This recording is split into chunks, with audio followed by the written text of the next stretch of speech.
Somaliland jirtay iyo shirgudoonka baarlamaanka Somaliland iyo siyaasiyiinta magaca ku dhaxlay Somaliland gudaheega kulankaasi ayaa lagaga arrinsanayay sida ay saaka warbaahinta u sheegeen mas'uuliyiintaasi oo shir jira si wada jir ugu qabtay Hargeysa xaaladda dagaal ee ka soo cusboonaatay deegaanka Tukaraq oo isku hor fadhiyaan ciidamada Somaliland iyo kuwa Puntland iyo colaadda labada beelood ku dhex martay deegaanka Ceelafayn waxaana shirkaasi jiraayid ugu horeyn ka hadlay gudoomiyaha xisbiga mucaaradka UCID injineer Faysal Cali Waraabe gudoomiyaha kumeel gaarka ee xisbiga mucaaradka wadani Cabdiqaadir Jirde iyo gudoomiye ku-xigeenka labaad ee xisbiga talada haya kulmiye Axmed Cabdi Dheere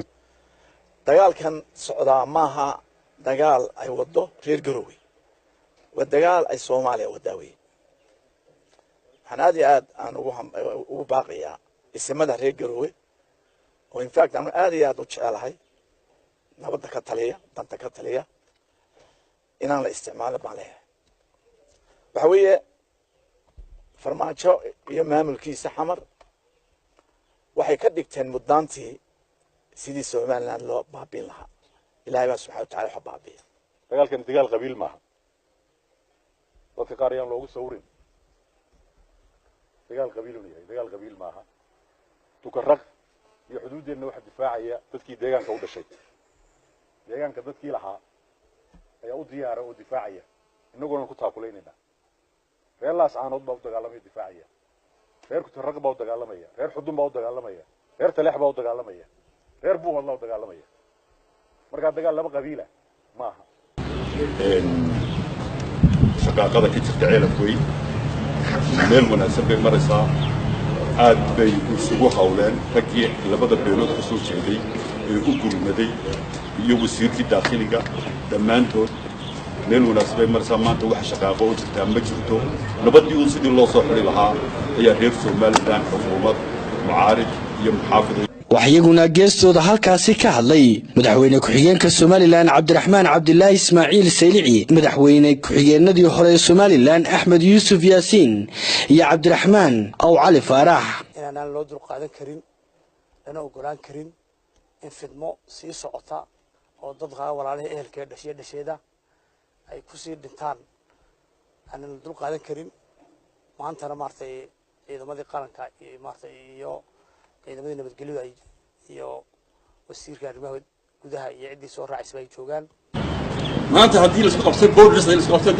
xuduud Djibouti la isku qabsan Ethiopia la isku qabsan Kenya la isku qabsan Somaliland waxay ku taagan tahay calaamadaha bariga la calaamadiye ay ku qabsan tahay hore waa nooga Soomaaliland inay inkireen oo Soomaaliland jiritaankeeda inkirsan yihiin laakiin in colaadda ka wada midaysan yihiin bay maanta in la duujiye annaguna waxaan leenahay idin fahamnay معارض محافظ بوا يا حكومات بوا نكمل يصنعي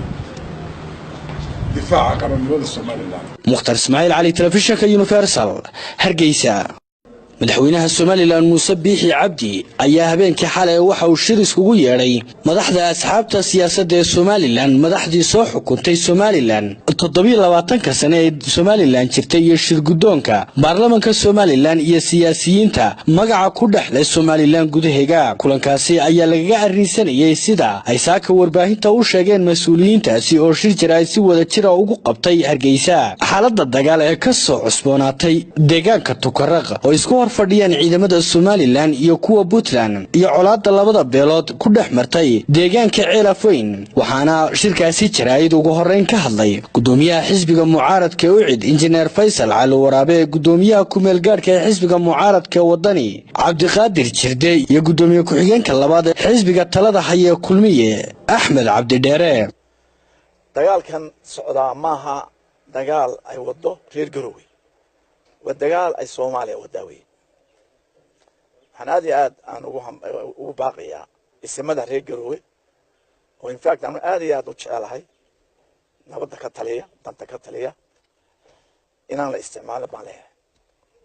waxa weeye farmaajo iyo maamulkiisa xamar waxay ka dhigteen muddaantii sidii Somaliland loo baabin lahaa ilaahay baa subxaanahu wa ta'aala waxa baabiya dagaalkan dagaal qabiil maaha dadka qaar ayaan loogu sawrin dagaal qabiil uu yahay dagaal qabiil maaha tukarraq iyo xuduuddeenna waxa difaacaya dadkii deegaanka u dhashay deegaanka dadkii lahaa ayaa u diyaara oo difaacaya innaguna ku taakulaynayna reer laascaanood baa u dagaalamaya difaacaya reer tukarraq baa u dagaalamaya reer xudun baa u dagaalamaya reer taleex baa u dagaalamaya reer buuqad baa u dagaalamaya markaa dagaal laba qabiila maaha shaqaaqada ka jirta ceelaf weyn meel wanaagsan bay maraysaa